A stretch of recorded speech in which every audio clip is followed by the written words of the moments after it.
बिस्मिल्लाहिर्रहमानिर्रहीम। हमने पिछले लेक्चर के अंदर लॉ ऑफ मास एक्शन किया था और उसके अंदर हमने एक केसी एक्सप्रेशन जो है वो फाइंड आउट की थी कि वो कैसे आपने डिज़ाइन करनी है। आज हम ये देख रहे हैं कि वो जो केसी है, इक्विलिब्रियम कांस्टेंट है, उसकी यूनिट्स क्या होंगी। और पहली जो इक्वेशन है आप यहाँ पे देख रहे हैं H2 reacting with I2 forming 2HI। अब ये एक इक्विलिब्रियम है। अब इसकी according to law of mass action KC expression कैसे बनाएंगे। KC is equal to product हमने ऊपर रखना है, so square bracket of HI और उसकी power 2 divided by active mass of H2 and active mass of I2। अब हमने ये पढ़ा हुआ था कि जो एक्टिव मास है उसकी वो बेसिकली मोलर कंसंट्रेशन है और उसकी जो यूनिट है वो मोल पर डीएम क्यूब होगी। तो जहाँ जहाँ पे हमने मॉलिक्यूल्स पुट किए थे स्क्वायर ब्रैकेट के अंदर, उसमें आपने सिंपली मोल पर डीएम क्यूब लगा देने हैं।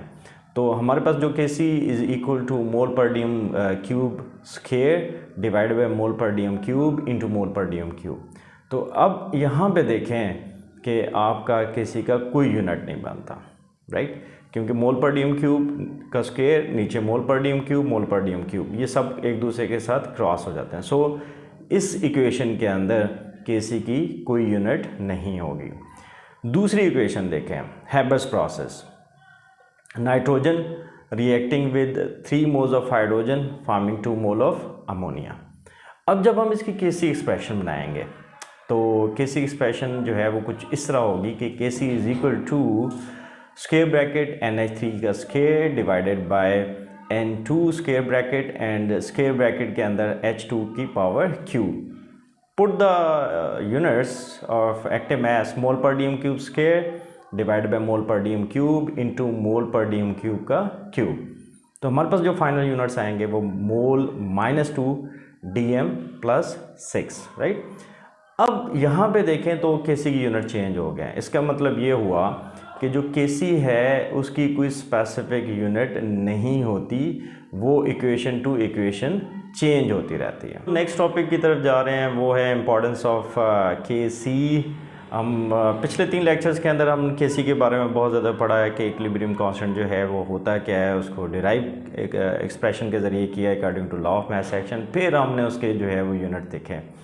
अब ये जो केसी है इसकी इम्पॉर्टेंस क्या है, इसकी अहमियत क्या है। पहला जो इम्पॉर्टेंट पॉइंट है वो है इक्विलिब्रियम कांस्टेंट की जो वैल्यू है उससे आप direction of the reaction predict करते हैं, उसकी पेशगोई करते हैं कि आपका रिएक्शन फॉरवर्ड में है, रिवर्स में है या इक्विलिब्रियम अचीव कर लिया है, राइट। अब इसको हम एक एग्जांपल की मदद से एक्सप्लेन करेंगे। हमारे पास जो रिएक्शन है वो H2 reacting with I2 forming 2 mole of HI। हमने एक सैम्पल विदड्रॉ किया at any time t। Suppose वहाँ पे हमें हाइड्रोजन की जो कंसंट्रेशन थी वो 0.10 मोल पर डीएम क्यूब मिली, I2 की जो कंसंट्रेशन थी वो 0.020 मोल पर डीएम क्यूब थी और जो HI थी उसकी जो कंसंट्रेशन थी वो 0.40 मोल पर डीएम क्यूब थी। अब यहाँ पे आप वैल्यूज़ को पुट करें तो हमारे पास जो QC की वैल्यू जो आती है हमारे पास वो आती है 8.0। अब QC क्या है? QC जो है वो आपके पास रिएक्शन कोएफिशिएंट था। ये आपके पास वो वैल्यू थी जो कि आपने एट टाइम t जो है वो फाइंड की थी।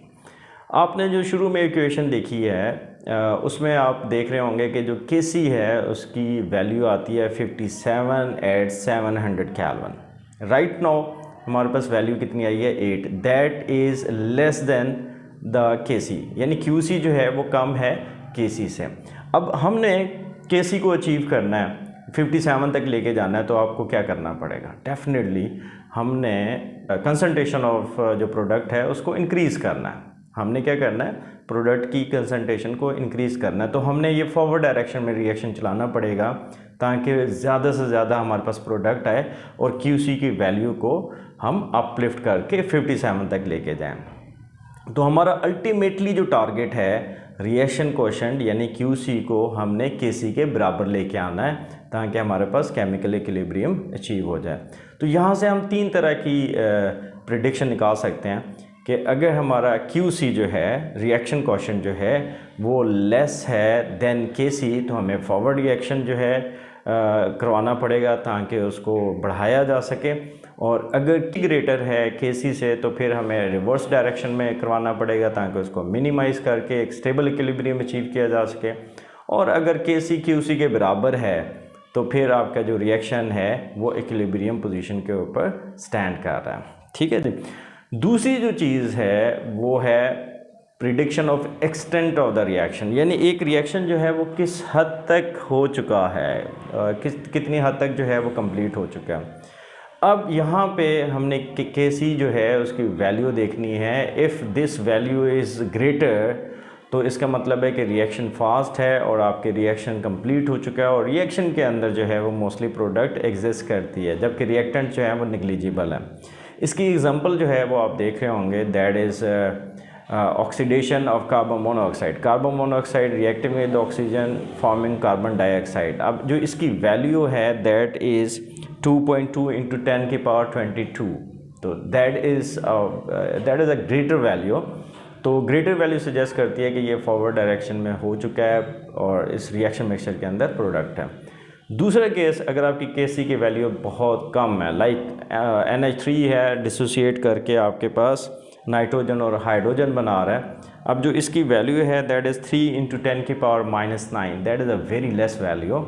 और अगर इतनी कम वैल्यू है तो इसका मतलब है रिएक्शन इनकम्प्लीट है और रिएक्शन मिक्सचर के अंदर रिएक्टेंट की जो है वो सिग्निफिकेंट अमाउंट मौजूद है, बहुत ज़्यादा मकदार में रिएक्टेंट मौजूद है, जबकि प्रोडक्ट जो है वो कम है।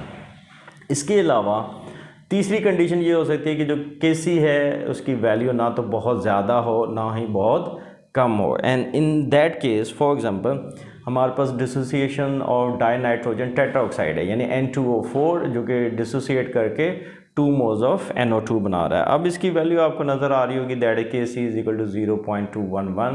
तो ना तो ये बहुत ज़्यादा है ना ही बहुत कम है। इन दैट केस हमारे पास जो रिएक्शन मिक्सचर होगा उसके अंदर एक सिग्निफिकेंट अमाउंट मौजूद होगी रिएक्टेंट एंड प्रोडक्ट की।